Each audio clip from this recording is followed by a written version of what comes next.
मित्रांनो, पती आणि पत्नी दोघांची एक रास असेल तर काय होते? कोणते जोडपे असतात नशीबवान? नमस्कार मित्रांनो, तुमचे स्वागत आहे आमच्या मराठी ॲस्ट्रॉलॉजर या चॅनलवर. मित्रांनो, हिंदू धर्मात लग्नासाठी शुभ मुहूर्ते पाहणे जितके महत्त्वाचे आहे, तितकेच लग्नासाठी मुलगा आणि मुलगी यांच्या पत्रिका जुळणे सुद्धा आवश्यक असते.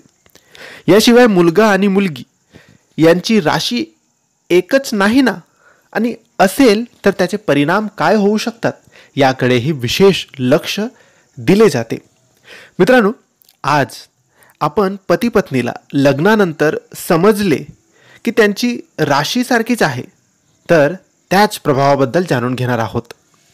किंवा एकाच राशीच्या मुलामुलींचे लग्न करावे की नाही हे सुद्धा आपण आजच्या या व्हिडिओमध्ये जाणून घेऊया. मित्रांनो, एकूण 12 राशीचा उल्लेख करण्यात आलेला आहे. सर्व राशींचे ग्रह भिन्न असतात. त्यांच्या आधारावर त्या राशीच्या जातकांचा स्वभाव तयार होतो. तर जाणून घेऊया, एका राशीचे 2 व्यक्तींचे लग्न झाले तर वैवाहिक जीवन कसे असते. पहिली राशी मेष. जर मुलगाही मेष राशीचा असेल आणि मुलगीही मेष राशीची असेल तर ज्योतिषशास्त्रानुसार या परिश्रमी राशी मानल्या जातात. असे म्हटले जाते की जर या लोकांनी एकमेकांशी लग्न केले तर जीवन हे आनंदी राहते. दुसरी राशी वृषभ राशी. मुलगाही वृषभ राशीचा असेल आणि मुलगीही वृषभ राशीची असेल तर या राशीच्या 2 लोकांचे लग्न झाले तर त्यांचे जीवन प्रेमाने भरलेले असते. असे म्हणतात की हे दोघे प्रेमाने राहतात. त्यांचे वैवाहिक जीवन अतिशय कार्यक्षमतेने शुभ मार्गाने जाते. मित्रांनो, नंतरची राशी मिथुन राशी. मुलगा मिथुन राशीचा आणि मुलगी मिथुन राशीची. जर या राशींच्या 2 लोकांचे लग्न झाले तर त्यांच्या जीवनात आनंददायी कमतरता नसते. याचे कारण म्हणजे ही राशी थोडी शांत असली तरी जास्त काळजीत राहते.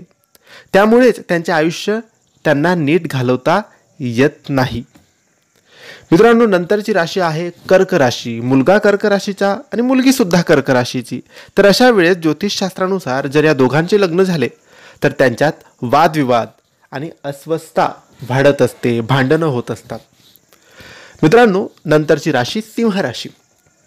मुलगा सिंह राशीचा असेल आणि मुलगी सिंह राशीची असेल तर अशा वेळेस सिंह राशीच्या 2 लोकांमध्ये वैवाहिक जीवन असेल तर काही परिस्थितीमध्ये त्यांच्यामध्ये वाद होऊ शकतात, परंतु काही काळात सामान्यतः त्यांचे जीवन हे आनंदी राहते.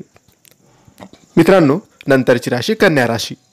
जर मुलगा कन्या राशीचा आणि मुलगी सुद्धा कन्या राशीची असेल तर अशात कन्या राशीच्या दोघांचे एकमेकांशी लग्न केले तर त्यांच्यात असंतोषाची भावना निर्माण होऊ शकते. मित्रांनो, नंतरचे आहे तूळ राशी. मुलगा तूळ राशीचा असेल आणि मुलगी सुद्धा तूळ राशीची असेल तर अशा वेळेस या राशीचे लोक त्यांच्या आयुष्यात खूप आनंदी असतात आणि त्यामुळे त्यांचे वैवाहिक जीवन सुद्धा आनंदी राहते. नंतरची राशी वृश्चिक राशी. मुलगा वृश्चिक राशीचा असेल आणि मुलगी वृश्चिक राशीची असेल.